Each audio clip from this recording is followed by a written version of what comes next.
بعد هزيمه النادي الاهلي وخروجه من كاس مصر في دور ال 32 على ايد المصريه للاتصالات، مشاكل بالجمله في نادي الزمالك. تخيل معايا كده النادي الاهلي باعلامه، بمدربه اللي بياخد 250 الف دولار، بحسين الشحات، كمان بكوكا اللي حاطط بزيره في جيبه، بجراديشار، بمحمد شريف، بحارس المرمى سيحه اللي قالوا عليه هيبقى خليفه محمد الشناوي، كمان بياسين مرعي، باشرف داري، بمحمد شكري، بعمر كمال، بكل اللعيبه دي، والنادي الاهلي بيخرج من المصريه للاتصالات. يا جماعه بالراحه على احمد عبد الرؤوف. احمد عبد الرؤوف مدرب نادي الزمالك، بالراحه عليه شويه، بالراحه عليه من ولاد نادي الزمالك. كل ولاد نادي الزمالك قطعوا فيه بعد الماتش اللي فات عشان اتغلب من سموحه في كاس عاصمه مصر. كاس عاصمه مصر اللي لا الاهلي ولا الزمالك ولا بيراميدز بيكملوا فيها لاي دور بعد المجموعات.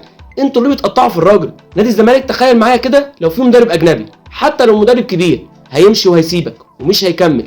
ولو جبنا مدرب اجنبي وما نجحش، هيغرم النادي فلوس وهيدفع له الشرط الجزائي، وهنضطر ندور على حلول عشان نقدر نمشيه وما نديهوش شرط جزائي. هل نادي الزمالك فيه استقرار؟ لا طبعا. هل في صفقات سوبر بالجمله زي ما هي موجوده في بيراميدز والنادي الاهلي؟ لا طبعا. بيراميدز داخل البطوله دي بالناشئين وبيتغلب بالسته وبالثلاثه وبالاربعه. الاسماعيلي السنه دي ما كسبش حد بفرق هدفين، كسب بيراميدز 3-1 بفرق هدفين. يا جماعه بالراحه على الراجل اتغلب 1-0 وكان قريب من المكسب وكان ممكن يتعادل.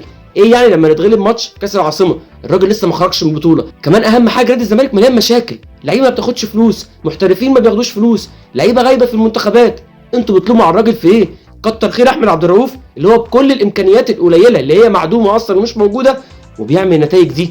نقف جنب الراجل. بكره نادي الزمالك ماتش مهم جدا وماتش صعب جدا. انت بتلعب الساعه 2:30. نفسي اعرف اتحاد الكوره خلى الماتش 2:30 ليه؟ نادي الزمالك كمان في غيابات كتير، غيابات لعيبه اساسيه بالجمله عشان في منتخب مصر واللي في منتخبات افريقيا زي سيف الجزيري وشيكو بنزا. نادي الزمالك محتاج المكسب بكره. بالراحه يا اولاد نادي الزمالك على احمد عبد الرؤوف ابن نادي الزمالك، بالراحه على نادي الزمالك، اقفوا جنب النادي شويه. نادي الاهلي النهارده بيخسر تاني بطوله في الموسم بعد كاس عاصمه مصر، بيخسر كاس مصر من فريق درجه تانية. فبالراحه على نادي الزمالك، نادي الزمالك مليان مشاكل. بالراحه على احمد عبد الرؤوف، بالراحه على جون ادوارد، اقفوا جنب النادي، اقفوا جنب اللعيبه. نادي الزمالك محتاج دعم كل جمهور نادي الزمالك. ان شاء الله بكره الماتش يعدي على خير ونكسب الماتش، عشان بطوله كاس مصر بتبقى بطوله سهله وفي المتناول، خصوصا بعد خروج النادي الاهلي. ان شاء الله احمد عبد الرؤوف ونادي الزمالك هيرد بكره على كل اللي كانوا بينتقدوه. شكلكم هيبقى وحش قوي لو الزمالك ان شاء الله كسب بكره.